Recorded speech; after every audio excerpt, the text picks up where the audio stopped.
It's fine to read a book, but to read one book and think you've got it all solved is where a lot of people fall flat.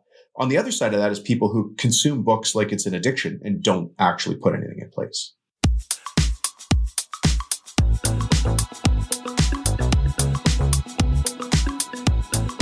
Hey, it's the Profit Answer Man, Rocky Lalvani. If you're new to the podcast, check out my interview with Mike Michalowicz. It's episode number 2. If you want to hear about each chapter in the Profit First book, go back and listen to episodes 3 through 13. Episode 1 is the why and how. On the Profit Answer Man, we learn money mastery without all the complicated accounting mumbo-jumbo using a simple system. Your accountant is busy documenting your transactions and creating a rearview mirror of what happened. My guess is you don't even look at the reports they sent you. If you're like most business owners, you struggle with this, and it's not your fault. We aren't taught money in school, and accountants aren't taught how to be profitable. The Profit First system created by Mike Michalowicz works, and he certified me to help you implement the system in your business. Remember, the new equation is sales minus profit equals expenses. Let's face it, without cash flow, you can't pay your employees, buy needed materials, or pay your mortgage and support your family. I help you to do that and more, so you can focus on the parts of the business you love and receive the rewards for your labor and investment into your business. The stronger you are as a business owner, the more jobs you create, the better we are as a country. Small business owners are the backbone of America, and for that, you deserve to be well rewarded. Just remember, more revenue does not equal more profit. That's why we focus on the bottom line. Are pesky profit leaks draining your business dry? Today, we're going to dig into the 8 most common profit killers with Dominic Rubino. We'll uncover where hidden money drains are and how to fix them fast. He's going to share some clever ways of doing this. His stuff is specifically designed for contractors, but as I say, what you learn from one, you can apply to you as well. Dominic has a long history as an entrepreneur, of running businesses, of hanging out with some of the most successful people in the space.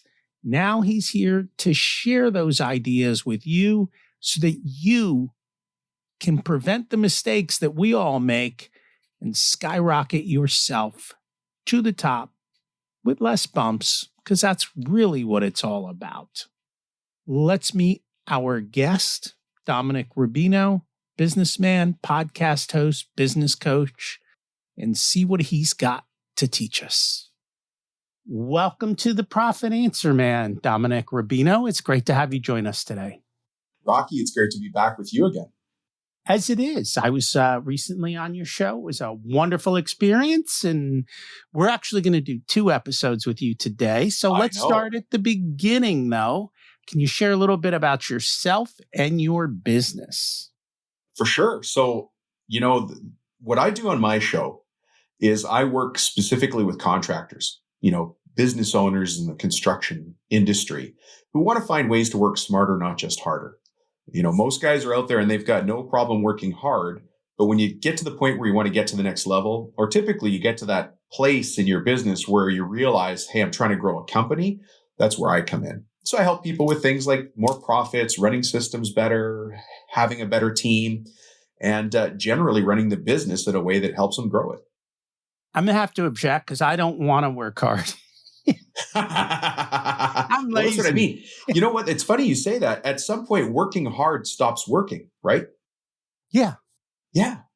Like you can only work hard so far until you have to start working smarter. Can I give you a funny visual that you're probably not going to expect me to say? Yeah. So think about the Olympics. Think about the Summer Olympics every 4 years, right? You happen to be watching TV and it's the weightlifting track that's on. Some guy in a red singlet comes out and he's from some country in the Middle East, right? He walks up to this bar. It's ridiculous, the amount of weight on there. And you're like, I got to watch this guy do this. He walks up to the bar. He's got a huge belly, right? He looks down at the bar, he grabs it, and before you know it, it's up over his head. And then he stands there and he's kind of shaking and he drops it down and everybody claps. It's a ridiculous amount of weight. The bar is bending, right? That's every business owner listening to this show. Because through your own strength and will and conviction, you created a business. That's the bar on the ground. You put the weights on it. That's all of the things you added on. You've managed through your own hard work to get that thing over your head. And at some point you're standing there going, oh my God, what do I do now? And then a business coach like me, or maybe like you, comes along and says, we could build a rack for that. That's what I do. How's that for an analogy? I think that's a perfect analogy. There you go. The ridiculous weight. The ridiculous weight. Well, and because of Profit First, we always talk about some of these exercise analogies. And I go, the first time you go to the gym, you don't put all those weights on it and try and lift it, do you? No. You lift the empty bar and you work on your form and you get your systems and processes down. And then little by little, we start adding weight so that as you add weight, it's easy to lift the bar. Yeah. But the real secret is when you can have somebody else lift the bar for you and you get all the profit.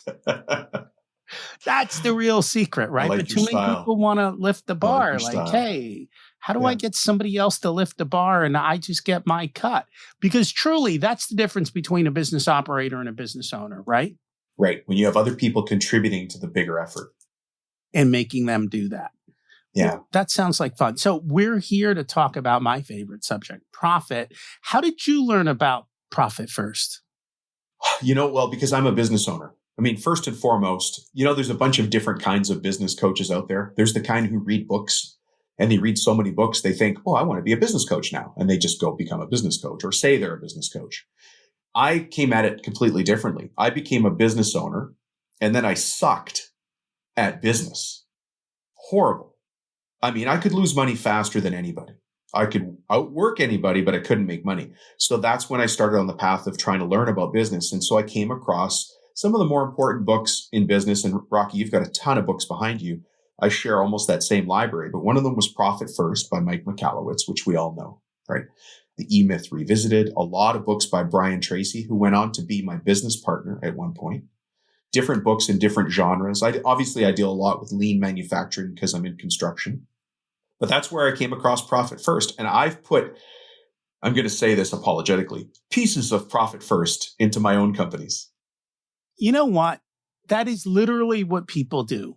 They all put pieces of Profit First into their, and well, that is for those who open the door, walk in the gym and take the first step, right? Yeah. They put, a lot of people don't make it into the gym. And then the question is, imagine if you had a trainer and a cook, how would 100%. That change the way you do things? And so I'm perfectly happy if people are putting pieces in and doing it themselves. I'm glad that we're at least getting them moving forward. Yeah. It's a start. And for those who really want to and want someone else to do it and lift the weight for them, going back to where we started, then you get people like us and we make your life simple. Yeah. Speaking of, I have that old book. This one, not as many people know about this one. Which one's that? The Goal. Yeah. By, what's his last name? Starts with a G. Yeah, Goldratt. This is an old book. That's old. Yeah. Goals. Elia Goldratt? Is that it? Yeah.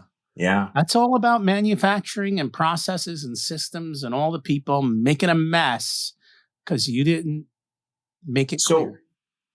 Books, let's keep using the gym analogy. It's fine to read a book, but to read one book and think you've got it all solved is where a lot of people fall flat. On the other side of that is people who consume books like it's an addiction and don't actually put anything in place. Well, that's the thing. So the way I look at my books is each of these books is a recipe, right? Nice. Yeah. I am the master cook, though. I know which recipe book or which part of which recipe is needed at this moment for your business. Nice. Yeah. And so that's a great way. They're all perfect. There's nothing wrong with any of them. Yeah. But go do it. Well, go do it. And B, don't use a cake recipe to make a pie. It ain't going to work, and you have to know the little nuances that even though you follow the recipe, for some reason it's not perfect. It's 'cause you don't know the nuances, and that's what we do. So have you seen success from people who've used Profit First? I know you deal with a lot of business Absolutely. owners. Yeah. And I have to say, well, I've seen success personally, but I've seen success with my clients who come to me and they're already putting profit first in place, or sometimes they'll use the plates analogy. Mhm. I'm talking about dinner plates, not the weightlifting plates now. I've switched the Okay. type of plate. Yeah. But they'll use that plates analogy and they're like, you know what, we've got our accounts set up and we're starting to move things around. And that's generally part of the path that people take, is they're trying to put something in place to add discipline into their business. They're moving from being that operator into an entrepreneur. Even though it's tentative first steps, they're making steps. So yeah, I've seen people do great things there. It's how they take vacations. It's how they buy a CNC. It's how they cover their tax bill. Yeah. You know what? That was one of the biggest ahas for me. Was we all hate paying taxes, and I get it. And we want to appropriately reduce the tax bill where we still keep the money. And we've got many secrets on how to do that. That's another episode. But it was the fact that the business owner could look the accountant in the eye and go, I owe how much? Here's a check. Have a nice day. And just be able to do that. Confidence and just all the worry is gone. Like, how am I? You're in the driver's seat. You're proactive in your business. You're not going to the accountant thinking it like you're in front of your kindergarten principal and you're in trouble. You're in front of the accountant like, how much do I owe in taxes? I'm so sorry. No, that you get the number and you're like, oh, you know what? We over budgeted. I got an extra $7,000 in there. Sweet. Move that to another plate, which is called Hawaii. Yeah. And if you're smart, that'll be where the corporate board retreat is. Well, of course. So that it now becomes tax deductible. Now it becomes tax deductible. People laugh and think that people in business do that. Oh, those business people, it's right off. It's a tax deduction. Yes, it is a tax deduction. Take a course while you're on vacation and write the thing off. And Rocky, you're way more financially minded than I am on the legalities of that, but that's how you do it. All right. So a couple things. You do have to have some rules. If you're going to have a meeting, you need an agenda, you need notes. There are certain things that you have to follow and do and record. And as long as you do that, then you're fine. You do have to do it. We're not tax cheats here. We do it appropriately and we follow the guidelines, and you got to talk to your CPA, make sure you're both on the same page and all that stuff. But there are ways to do this appropriately. And in the same thing, maybe there's a conference in Hawaii. So you attend a conference and you tack a couple extra days on. As you should. And then you set up meetings on those days with your friends who are in the business and you talk business, because that's what you do. And again, there's a million ways to do this and make it work. So we're here today to talk about profit leaks, because every business has hundreds of profit leaks, but you're going to focus on eight. So we're going to make simple, right? Yeah, I love simple systems. Simple profit leaks in the business. So tell us how you want to do these one by one? Absolutely. All right, let's go. Let's do that. Let me talk about profit leaks from the eyes of a business owner. And, I'm speaking about this through construction, but this would work if you were a dentist or you ran a grocery chain. Think that you're walking down a path, and that path has, flagstones, stepping stones on it. And there's 8 of those stepping stones. My job as a business owner is to know that there's 8 first. And then I just walk up to the first one and I just pick up the corner and I look underneath it, and there's going to be a profit leak. All I have to do is fix that little profit leak and then carefully put the stone back down and move to the next one. The confidence, you and I have talked a lot about confidence today and predictability and seeing the future. There's a big part of that here that says, I'm going to find another profit leak. That's much different than being surprised by a profit leak. So let's start with that. So let me scan through all of them really quickly, and then we'll go back and maybe you can ask me which one you think is juiciest. Okay. So profit leak number 1 is sales. Believe it or not, sales can be a profit leak for you. The next one is one that you're probably very familiar with, is that you're struggling with high costs. The third one, and this is one that really is front and center for a lot of people, is that I see wasted efforts inside my company. Number 4 is that we're not really great at estimating. Number 5 is I have a collections problem, like we have an accounts receivable problem. Number 6 is you're not working with budgets that you believe in. Number 7 is, I'm going to call it bad accounting and bad forecasting. And number 8 is we have the wrong customer or we're not doing the right jobs. Now that is construction language. Obviously you've got listeners from across the spectrum of business, but for contractors, we can work with the wrong customer and it just sucks money and time like you wouldn't believe. Those are the 8. Okay. So some of these seem pretty basic, like high costs. You have high costs, which tells me either you need to negotiate or you need to raise prices to cover the high costs that you have. Yeah. Or you need to rethink your business model. Yeah. So the discipline that comes with understanding, these are simple. Or you need to pay attention because that's a lot of times the cable company, the phone company, actually someone just told me, I forget what vendor raised their prices like 25% and didn't even tell them. Yeah. So I just did this exercise with a brand new client that we brought on. And it's the discipline of going back and looking at the cost. It's easy to say, of course we have high costs. What a dumb thing to say. Gas prices are going up. Transportation's going up. COVID distribution costs went up. That's not what I'm talking about here. What I'm talking about is an awareness of my costs. And here's what happened in the exercise. We sat down with somebody and said, let's look at your overheads line by line, boring item by boring item. We found a cell phone that he thought had been canceled 2 years ago. We found a bunch of other little things, but some of the cooler ones was he had bought a subscription to some video processing thing that was going to help him make social videos. One of his people said, we need this. They hadn't used it. And it was about to auto renew for the second year. It was like $1,000. But here's something that my uncle taught me when I was a framer in construction. If you could afford to lose $1,000, you could have afforded to take that $1,000. And that's a profit leak. That should have gone to me, to my family's kitchen table, not to some software company I don't even use. No, and I think just along those lines, though, you sign up for software X. Yeah. Then you sign up for software Y. Then you sign up for software Z, and software Z does what X and Y does. And so you stopped using X and Y because Z's doing it all, but nobody canceled X and Y. Or I have 12 Gmail accounts and 6 people left. And now I have 18 Gmail accounts because I have 6 new people and nobody canceled the old Gmail accounts. With the storage, the Google storage of all the old files. And part of that is literally having systems and processes that when somebody comes on board, what's all the things we're signing them up for? And then how do I delete them all when they leave and cut their access and get their cell phone back and all these different things. And all of this, $1,000 is $1,000. And you do that times 10. Now you're at 10 grand. You do that times 12 months. And you do it by 5 years. Yeah. Right.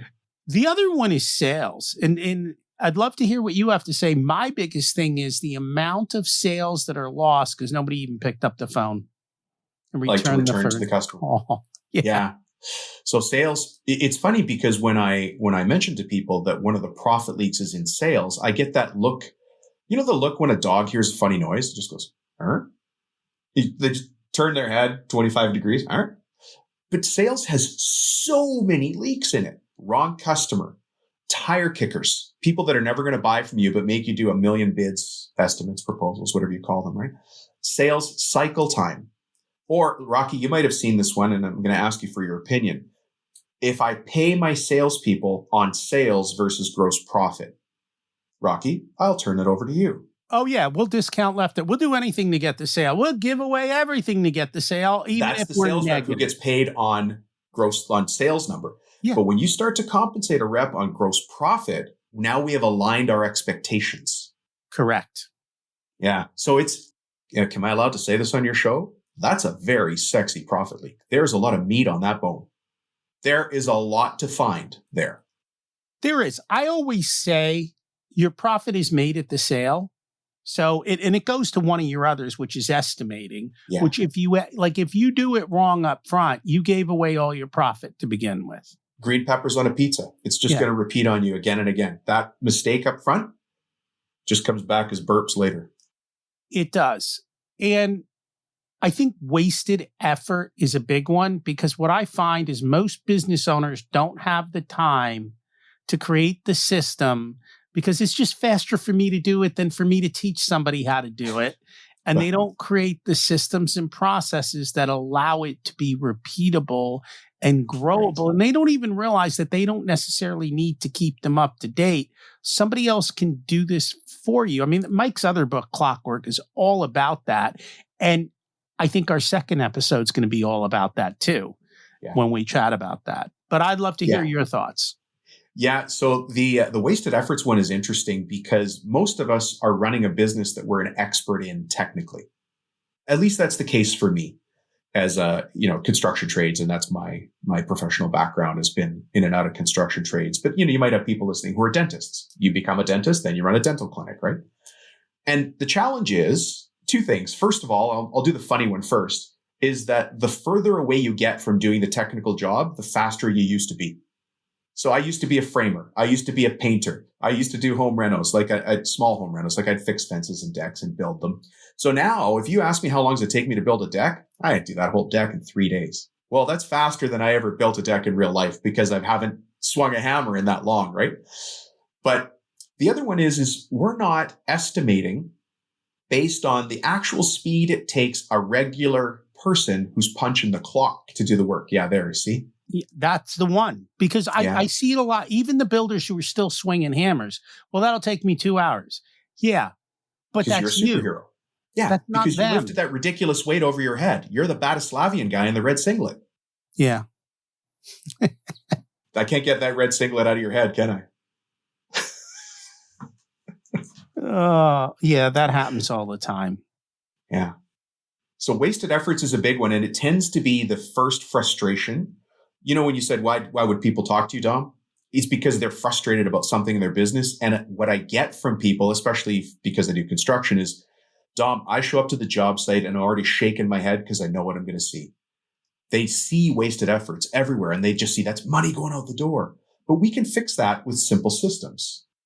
Checklists, processes. Right. Check-ins, pictures. We're dealing that with one of my clients now. It's like, at the end of the day, you guys send me pictures because if I see the picture, I can see all the things you missed, which are going to cause a ripple effect that's going to cause a lot of money if we don't do it before the next step occurs.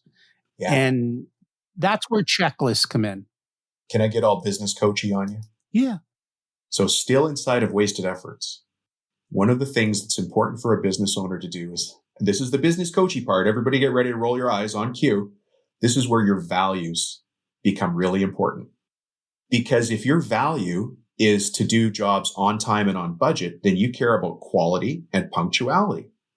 And so now our job site rules need to be punctuality. And the job site rule list is something along the lines of, we get to work at 7:15 for a 7:30 start. We are a punctual company and we care about time. Then rule number 2, if we care about quality, is we value quality. We're proud craftsmen. If you're not proud of your work, go back and fix it. Those are just 2 rules as an example. But that's where the wasted efforts starts, by setting the expectations for our people that that's what it means to be on my team. And that's done during the hiring process. That's right. It goes way back to when we start with people. Mm-hmm. They all go together. Yeah.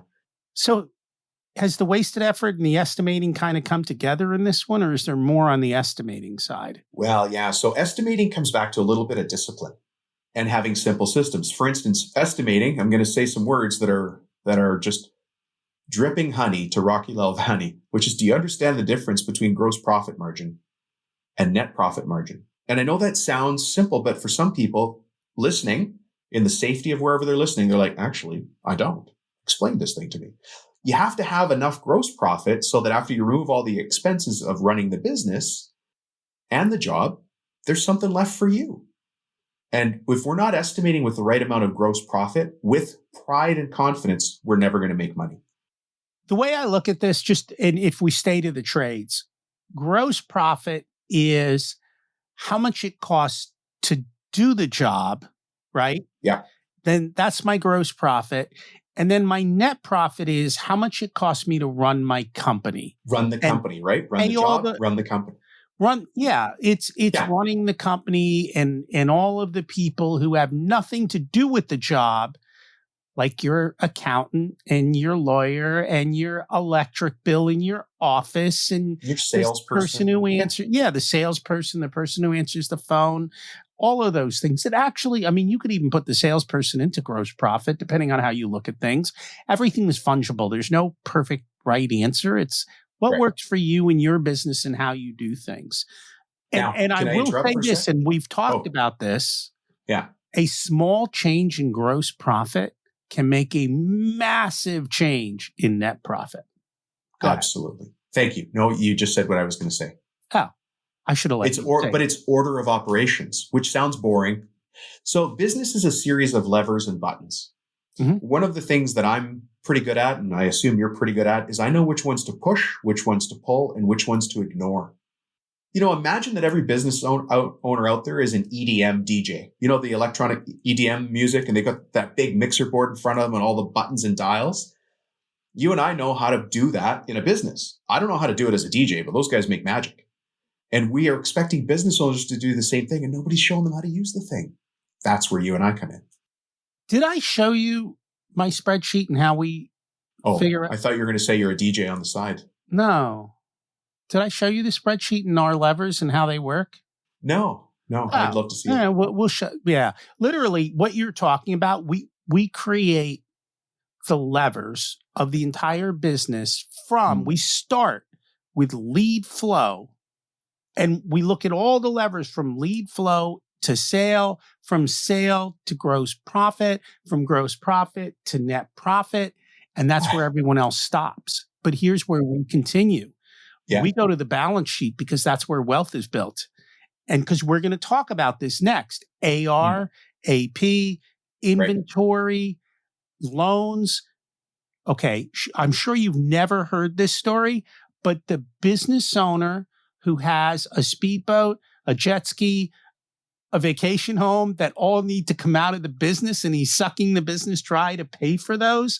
Yeah. All of these things, all the way down to the end of the day, how much cash do I have left in the business to run it? How much excess cash do I have? So when I hit a hiccup, and I'm going to tell you right now, you're all going to hit hiccups. Okay. And I'm saying that nicely. Yeah. If you can make it through the hiccups, especially a recession, you will be able to crush all the competition. Yep. But you got to have the cash built up for that. So we every single part of that is a lever. We look at every lever. We look at the strength and the weaknesses of the lever. We look at the cost of the lever, and we can play games, and we can play what if, and then we go do it. Then you got a plan. Yeah. Should we go to collections? Oh, yeah. So if we're talking about collections as a profit leak, I'm going to say something that might sound surprising. If you have a collections problem, I would be very curious about whether you actually have a marketing problem. I would say if you have a collections problem, you need to decide whether you're a bank or not. Two, I think it comes back to systems and processes. So I say this story 100 times. I say it again. I still have people I owe money to who have never sent me a bill. So I don't even know how much I owe them. Yeah. I look at my clients' books. I'm like, what do you mean the job's not closed out? The house was sold 3 months ago. Yeah, but the plumber hasn't sent me the bill. I'm like, is your plumber rich? Like, how does your plumber not bill you for 2 months? Yeah. Oh, listen, Rocky, I've had it here. Yeah. Christmas Eve, we had our landscaper, like the guy that mows my lawn, come to the door and give me his annual bill, Christmas Eve. And I'm like, dude, go away. What are you doing here? He's like, oh, no, you owe me the money from summertime. I'm like, you're billing me now? I have no problem paying you, but I don't have a check anymore. And you waited till December 25th to give me an invoice? Anyways, yeah, I'm constantly stunned by that. But you know what? There's so many little systems. Let me just talk about collections as a people problem. Because I already hinted that it might be a marketing problem, but let's think it's a people problem. If you've got the person on your team, let's say you've got an accountant or a bookkeeper, and they're a very nice person, they're a very quiet person, but they're also very friendly. And you've got them in charge of collections, you have a problem in your process. Rocky's already smiling here, because you've got a friendly, nice person who wants to make friends, reaching out to people who owe you money. Anybody who's smart will figure out she's pretty nice. Oh yeah, Brenda, great to hear from you. How's the kids? Blah, blah, blah. And whatever, they're just not going to get to that billing conversation. If you have somebody with the right behavioral style on your accounting team who's kind of pit bullish, but That's the polite. same word I was going to use, pitbull.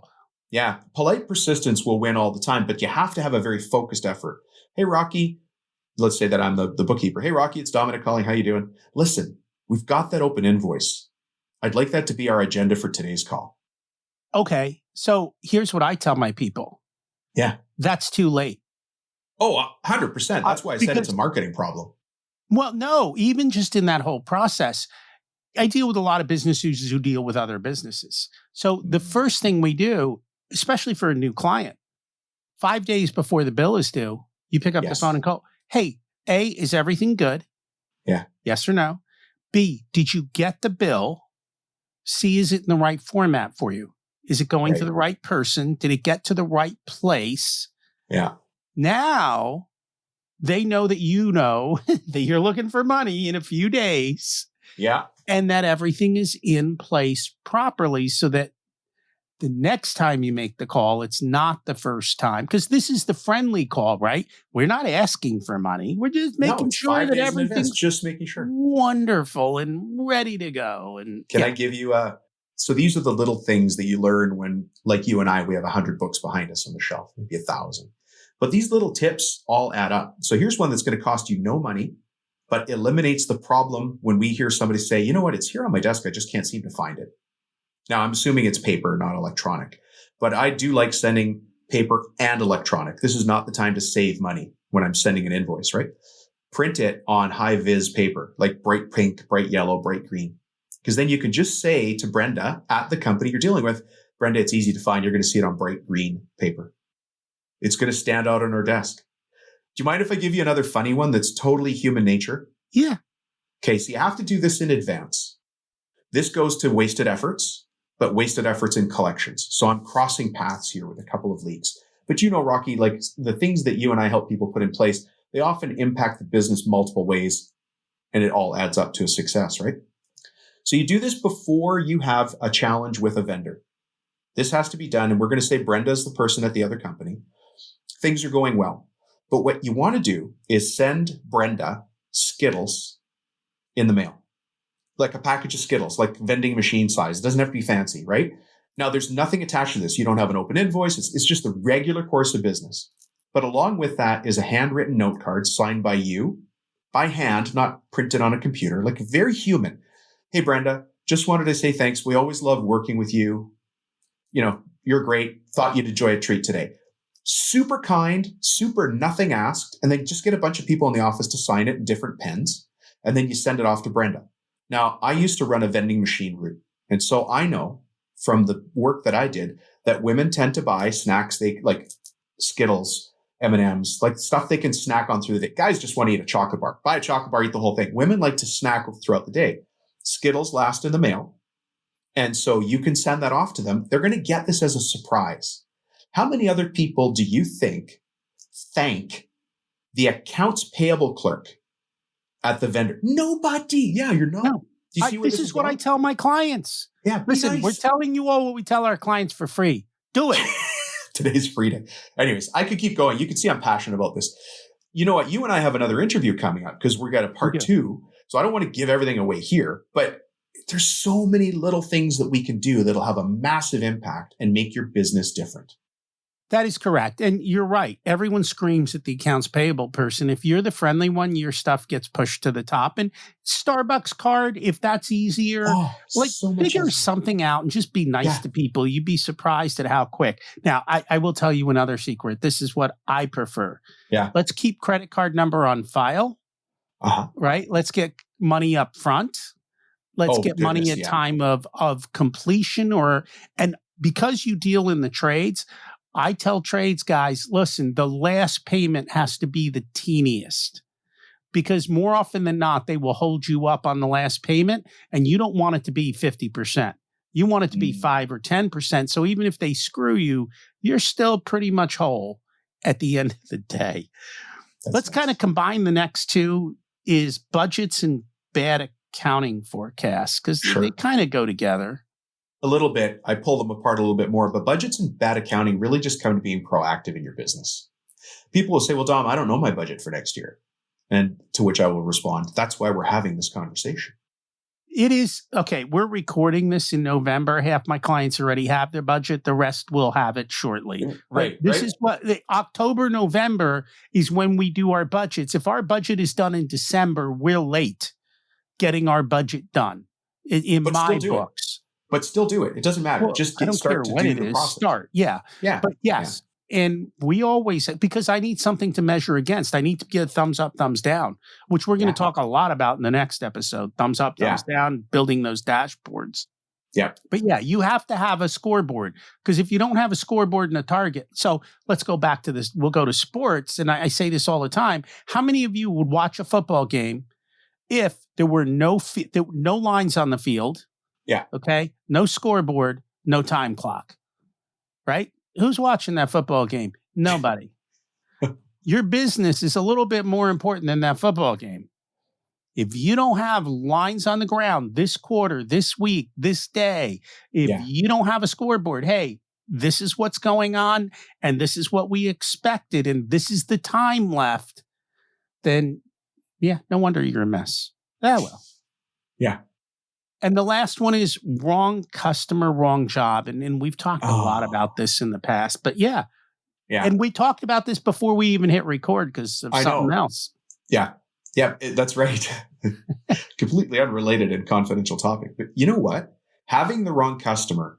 Actually, let me go back. Here's what I hear from a very human side, Rocky, is, Dom, sometimes I take work to keep my guys going.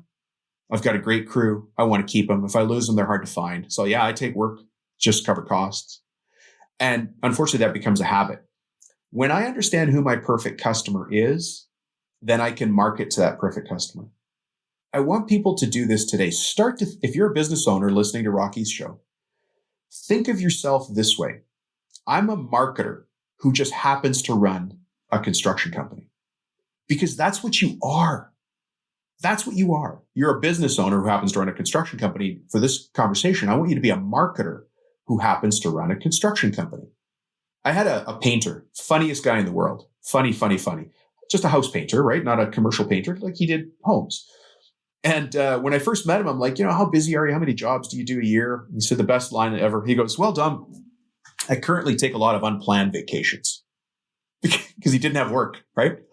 But here's the thing that comes back to something that you and I would recognize. It's called imposter syndrome, where you don't feel like you're worthy. And I'm not going to go into that. You and I could have a huge discussion on that. He lived in a 2-bedroom bungalow in LA, in a cultural part of town. He's Hispanic. And so in his mind, the only people he could paint for were other 2-bedroom bungalows in his neighborhood. I said, dude, we got to get your van pointed in a different direction. All we did was move. Literally, I said, just turn your van to another. We got to go to a nicer neighborhood. Long story short, after quite a few smart moves, things we've talked about today, he did a home where pressure washing the pool deck made him more money than he used to sell jobs for. Same guy, same van, same dog in the van with him, same funny, awesome guy. But wrong customer, wrong job when he was going after 2-bedroom bungalows. Now he's doing literally homes of the rich and famous. And there is the simple secret. If you work for people who have lots of money, your life gets easier as long as they're not a pain in the butt customer. Yeah, no, true. But you know what's happened today is people have a lot of money and no time. Mm-hmm. They don't own a ladder. I'm talking obviously about construction. Yeah. They don't own a ladder. They don't own tools. They don't know how to use a laser level. They don't have an account for lumber. They don't know what the right lumber is to buy. They don't know how to do posts. We do. My guys do. My crew, that's what we do. I know how to lift a hammer. I got an air compressor over there. I can play with power tools, but you know what I do? I hire people. I got a guy. I call a guy. Yeah. I got a guy. I don't want to do it because I realize that my time is more valuable doing something else than doing that. Now, occasionally I'll do it for fun, for a hobby. Sure. But my tools, I've had them forever. So I'm generally not going out and buying new ones. You're going to be the best garage sale ever one day. Either that or the tools I bought were very good. Hopefully I'll hand them down to my kids and he'll, I mean, my son made a mess of it already. He knows how to use them all. So it's all good. But again, it's just fun and so forth. All right. So we're going to be back with another episode where we're going to dig into a whole different subject. In the meantime, if people would like to find you, where do they find you? Well, you know what I was going to suggest is if they want the report, how to find and fix your 8 profit leaks, they could just text me. That's probably the fastest way. Just text me and say profit leaks, and then I'll know which, that they came from your show. And so can I give my cell phone number? Well, how else are they going to text you? Yeah, I have to ask you permission, but yeah. No, you don't. So without your cell phone, your phone's going to be ringing off the hook in 7 minutes. Ringing off the hook. Well, text me. Don't call me, but because then say profit leaks and text me at 315-903-7853 and just say profit leaks, and that way I know which document to send. Profit leaks. That's it. 315-903-7853. I'll put the number in the notes so you can see it. Thank you so much for joining us today. It's been great, Rocky. Thank you. Which of the 8 profit killers are affecting your business? What can you do differently? Are you handling your salespeople, sales compensation, and everything else in alignment with your values and the way that you want to do things? Here's the thing. Dominic's got so much information, we had to split this into 2 separate episodes. So he is back again this week to talk about the power of systems, scaling, and peer advisory boards to really help you explosively grow your business and yourself. So check it out. If you'd like for us to be a part of your profitability journey, we have different programs available ranging from do-it-yourself to one-on-one coaching. Our course, The Profit Blueprint, teaches you everything you need to know to transform your profitability. There are 3 different tiers ranging from DIY to done with you so that businesses of all sizes can get the support that's best. Join the waitlist in the show notes to get more information and be a part of the next cohort. If you want a done-for-you service, you can hire us as your Chief Profitability Officers. We only work with a handful of clients, so they all get our full attention. We work with business owners who have or are growing to $500,000 to $10 million in revenue. You can use the scheduling link in the show notes to get on our calendar for a good fit conversation to see if we're the right people to support you and how we can help you. This episode of the Profit Answer Man podcast is brought to you by SMBpodcastnetwork.com. The network is a collection of podcasts and shows from around the internet which focus on bringing you interviews with amazing guests who share actionable advice, ideas, and information for small and medium-sized business owners and entrepreneurs. Visit www.smbpodcastnetwork.com to find more great shows and easily subscribe to be notified of new episodes. It's a great way to discover quality content. If you've discovered us via the network, then I hope you enjoy today's show and will consider subscribing directly so you never miss our episodes. Remember to check out my other podcast, Richer Soul, where we talk about how to live the ultimate life and be the best business owner you can be. As we close out, let's repeat the mantra. Revenue is vanity, profit is sanity, and cash is king. Have an abundant and profitable week.